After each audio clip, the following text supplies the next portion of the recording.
Okay, my name's Scott Owen. I work for Quilting Manufacturing. The purpose of this educational video, and I don't know that we've done one of these prior, but what we're going to do is we're going to show you how to level a frame. So let's just say, for sake of argument, that we just built this. It's a brand new frame. If you're a dealer, then these would be the steps you would take to do the install. So the frame, this is a Quilting commercial frame. It has leveling feet. You may have casters, you may not. You might have hydraulics with casters, and you may not, okay? But regardless, all of these 4 points on the frame are adjustable. There is a threaded stud that goes up into the bottom of this frame tube, and all 4 of them are independently adjustable. So let's say we just finished building this commercial frame. Matt, would you do me a favor? Would you hold this up? Watch that machine over there. Yep. But I want to be able to get to both the front and the rear rail. And Katie, you may have to come back around here. So the first thing I do is I level the frame this direction, end to end.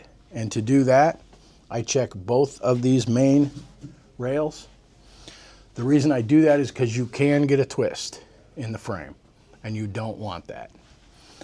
So you check this one, and then you compare it to this one. And can you come around here, Katie? Can you point right there so that we can see the bubble? And for people that have not used a level or aren't that well versed in it, you are trying to get this bubble centered between those two lines. So if the bubble is closer to this line, it means that the other end of the frame, which would be to my right, is low. And you see how that bubble's moving when I move the level. So we want to raise that end of the frame, or my right side of the frame, until we get a matching bubble front and rear. Okay? Now you've done this way, we need to do it this way. So to do that, and we might run out of room here, but I use the carriage rails. And you don't necessarily need to check rail to rail. What you need to do is check from here to the other end of the frame. So I would roll this all the way down. Yeah, it's the removable one. And you'll notice I've got another machine on the carriage, so I can't roll it all the way. But so the idea here would be to get both ends the same this way. You don't want them this way or this way. You want them parallel. Okay, once you get it level, we're going to go ahead and load the frame or the machine onto the carriage. Is that wheel unlocked, Matt? Okay, hang on to that for a second. Can you grab that for me? Go ahead and swing that end of the frame out, Matt. I'm going to hang on to this machine until we get this bar in. Okay, that's good. Go ahead and lock one wheel. This is a standard. Actually, this is a QuiltMagine carriage. So if you were to buy a QuiltMagine automation system, it would be installed on this type of a carriage. There is another style of carriage. It's an older style. We refer to that as the IQ carriage. The easiest way to tell, pardon me, on the IQ carriage, there's going to be a steel tube welded across here on both sides of the carriage. And the encoder, if you can come down over here, the encoder, and this is your X encoder. This encoder will be on top, and it will ride in a little slot. The wheel will ride in a little slot right here. So that's an easy way to tell which carriage you have. You want to give me a hand, Matt, and we'll... So we're using this brand new Alera for sake of demonstration here. I'm going to take it from you. I just wanted you to pick it up for me. Thank you.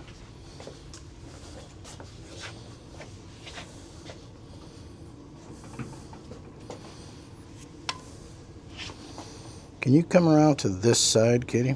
Behind you? Yes. No, right over here.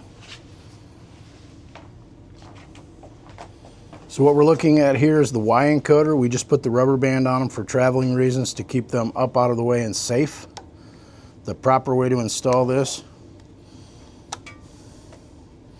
is to drop that into the rail, slide the machine all the way on. Now come around here if you would. This is super important for everybody, super important.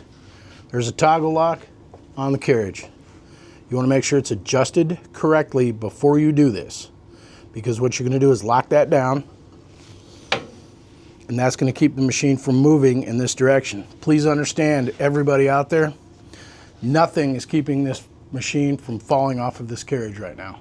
Last thing you want is to see this go bouncing across the floor. This rail right here goes through the throat of the machine, and when this is all assembled, that rail will keep your machine travel limited front and rear, okay? You're going to take the chain cord. This is power to the machine. This is the Y encoder. Sorry, the X encoder, I apologize. For most installs and all new machines, most installs, you want this to go under the rear axle so that it's positioned right here. I'm going to unlock this while I'm standing here because I'm hanging onto the machine, and I'm going to roll it forward to expose this chain clip right here. Also this encoder. So we will relock this down. We will take the chain cord. Now this needs to be squeezed and positioned into there, and move it. Hang on, I can't see what I'm doing.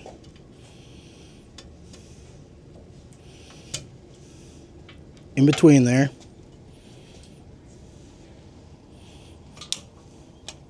There.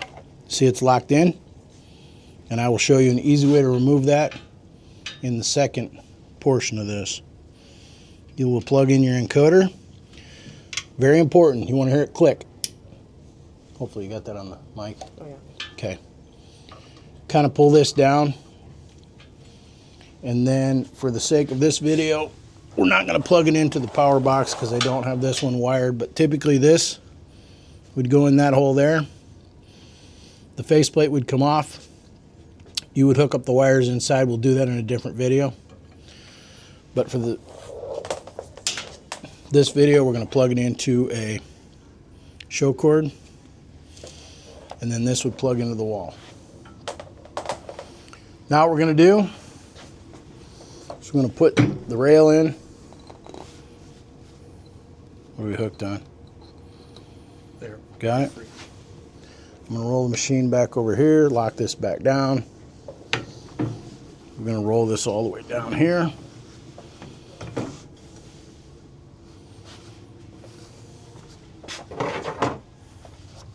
Are you going to be able to clear that machine? Yeah, with the brakes on. Okay.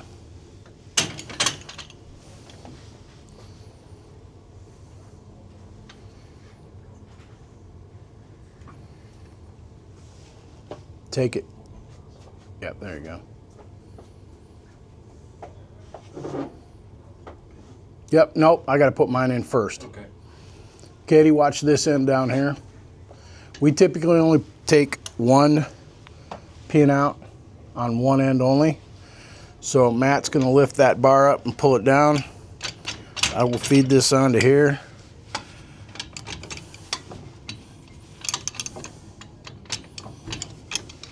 And then Matt will drop his end in and insert the pin.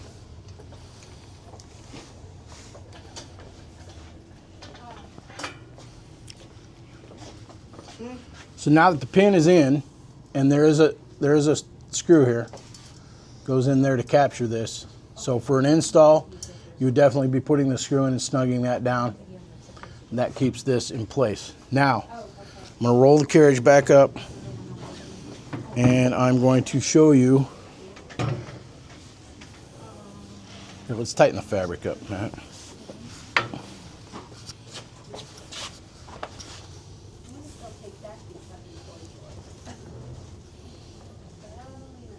Hang on a second. Hang on a second.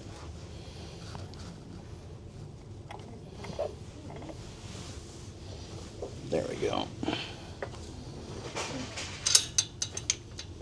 Okay. So now that that's installed, the machine can only go as far as the C and only as far as the needle bar. And that's safely installed. And the machine's ready to use at this point.